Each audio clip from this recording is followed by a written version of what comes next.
દૈનિક બાઇબલના વાંચનો. તારીખ 5 ઓગસ્ટ 2026, સામાન્ય કાળના 18મા અઠવાડિયાનો બુધવાર.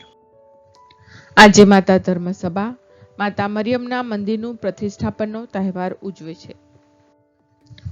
પહેલું વાંચન પયગંબર ઇર્મિયાના ગ્રંથમાંથી અને શુભ સંદેશનું વાંચન સંત માથી કૃત ગ્રંથમાંથી.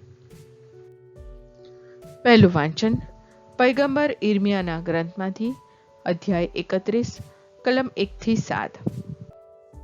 પ્રભુ કહે છે, એવો સમય આવી રહ્યો છે જ્યારે હું ઇસરાયેલના બધા વંશોનો ઈશ્વર બનીશ અને તેઓ મારી પ્રજા બનશે. રણમાં જે લોકો તલવારથી ઉગરી ગયા હતા તેમના ઉપર મેં મારી પ્રસન્નતા ઉતારી હતી. ઇસરાયેલની પ્રજા વિસામાની શોધમાં ફરતી હતી ત્યારે મેં તેને દૂરથી દર્શન દીધા હતા. ઓ ઇસરાયેલની પ્રજા, હું અનંત પ્રેમથી તને ચાહું છું, એટલે મારી કરુણા તારા પર વરસાવ્યા કરું છું. હું તને ફરી ઉપર ઉઠાવીશ અને તું પાછી ઊભી થશે. ફરીથી તું કુમારિકાની જેમ ઝાંઝરથી શણગારાઈને આનંદથી નાચવા લાગીશ. ફરીથી તું શમરૂના ડુંગરાઓ ઉપર દ્રાક્ષની વાડીઓ રોપશે ને રોપનારાઓ એના ફળ ખાવા પામશે.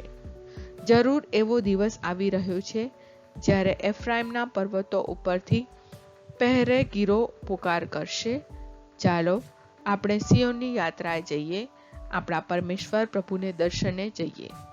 પ્રભુ કહે છે, ઇસરાયેલ માટે હર્ષના પુકારો કરો.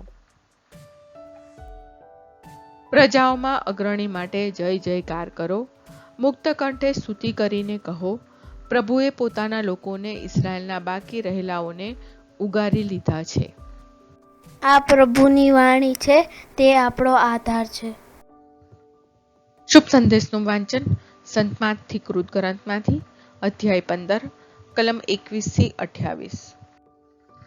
એ પછી ઈસુ ત્યાંથી તૂર અને સિદોનના પ્રદેશમાં ગયા. એવામાં કનાન જાતિની ત્યાંની એક બાઈ આવીને પોકારી ઉઠી, હે દાવીદના પુત્ર, હે પ્રભુ, મારા ઉપર દયા કરો. મારી દીકરીને અપદૂત વળગ્યો છે અને ખૂબ સતાવે છે. પણ ઈસુએ કંઈ જવાબ ન આપ્યો. એટલે તેમના શિષ્યો આવીને તેમને વિનંતી કરવા લાગ્યા, એને સંતોષીને વિદાય કરી દો, એ આપણી પૂઠે પૂઠે બૂમો પાડ્યા કરે છે. ત્યારે ઈસુએ કહ્યું, મને તો ફક્ત ઇસરાયેલના ભૂલા પડેલા પ્રજાજનો માટે મોકલ્યો છે. પણ એવામાં પેલી બાઈ આવીને ઈસુને પગે પડીને બોલી, પ્રભુ, મને મદદ કરો.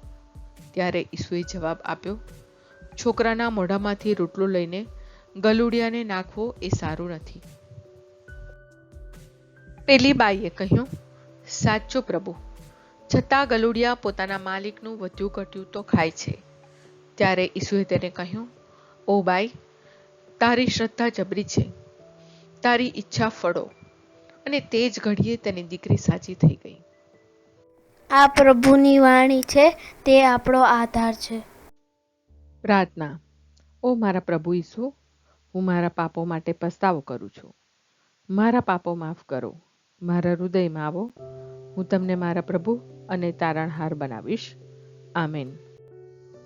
પ્રભુ તમને સુખી રાખો અને તમારી સંભાળ રાખો. પ્રભુની તમારા ઉપર કૃપા દ્રષ્ટિ અને મહેરબાની હો. પ્રભુની તમારા ઉપર પ્રસન્નતા હો અને તે તમને શાંતિ બક્ષો.